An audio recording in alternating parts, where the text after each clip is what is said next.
मी doctor Jagannath Patil आपलं मन YouTube चॅनलमध्ये आपलं स्वागत करीत आहे। आजच्या व्हिडिओचा विषय आहे टीव्ही, मोबाईल आणि स्क्रीन, सोशल मीडिया यातून होणाऱ्या मुलांच्या बर्बादीचं प्रमाण हा आजच्या व्हिडिओचा विषय। बऱ्याच दिवसापूर्वी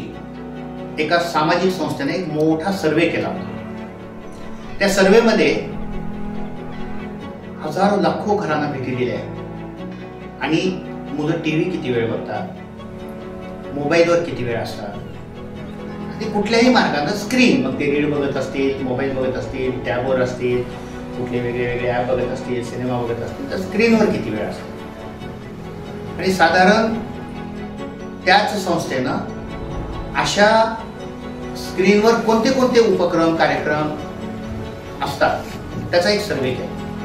आणि तो धक्कादायक सर्वे असा आहे की एक मुलगा रोज 2 ते 3 घंटे जर सतत स्क्रीनवर असेल, तो टीव्ही मोबाईलच्या असणार, तर तो साधारण वर्षभरामध्ये 2000 बलात्कार, ऐकत आहे नीट, 2000 बलात्कार, 2,000 खून, हजारोनं रस्त्यावरच्या मारामाऱ्या, अर्धनग्न नृत्य, अवैध संबंध आणि अशा प्रकारच्या विविध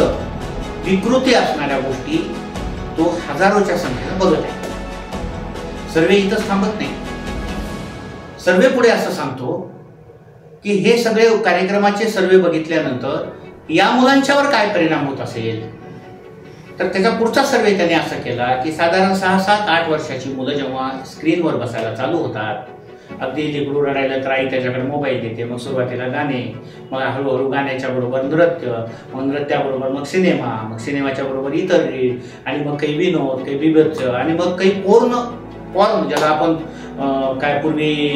ब्लू फिल्म म्हणायच्या, त्या अशा वाईट प्रकारचे काही सिरीज असतील, काही व्हिडिओ असतील, आणि मग याच्यातून या सगळ्याचा परिणाम त्या मुलाच्या मानसिकतेवर कसा होतो। तर सर्वे असं सांगतो की भविष्यामध्ये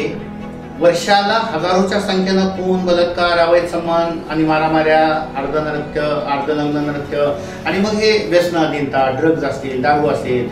तर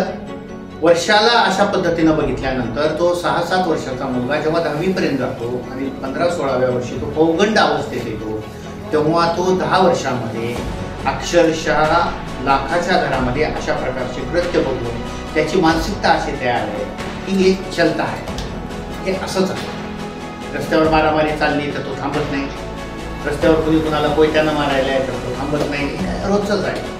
रस्त्यावर अगदी एखाद्या महिलेवर कुणी अत्याचार करत असेल, कुणी कपडे फाडत असेल, कुणी तिची विनयभंग करत असेल, चलता आहे, हे असंच आहे। अगदी आजूबाजूच्या शेजाऱ्या बाजाराच्या घरामध्ये काही अवैध संबंध चालू असले तर त्याला हे काय नवीन नाही, काही हे असंच आहे। आणि मग जीवनाकडे बघायचा त्याचा पूर्ण दृष्टिकोन हा विकृतीचे दृष्टिकोन तयार होतो, आणि या विकृतीच्या दृष्टिकोनातून अशी मुलं भविष्यामध्ये स्वतः विकृतीकडे चालली, आणि मग त्यांचे स्वतःचे ड्रायव्हर सोनं असेल, त्यांचे व्यभिचार वाढणं असेल, त्यांची व्यसनाधीनता वाढणं असेल, त्यांचे अवैध संबंध वाढणं असेल, कसल्याही प्रकारचं संस्कारहीन जगणं राहिलं असेल, नियमात न राहता नियमाशिवाय जगणं असेल, आणि मग त्याचं एकमेव कारण आहे स्क्रीन। आणि म्हणून टीव्ही, मोबाईल आणि अशा प्रकारचे कुठलेही टॅब असतील तर अशा स्क्रीनवर मुलांनी किती वेळ बसावं याचा विचार पालकांनी जरूर केला पाहिजे। आजच्या व्हिडिओमध्ये इतकंच। हा व्हिडिओ आपणास आवडला असल्यास या व्हिडिओला शेअर करा, लाईक करा, जास्तीत जास्त लोकांच्यापर्यंत हा व्हिडिओ पोहोचवा, सबस्क्राईब करा, आणि असेच नवनवीन व्हिडिओ पाहण्यासाठी आपलं मन यूट्यूब चॅनलला भेटा।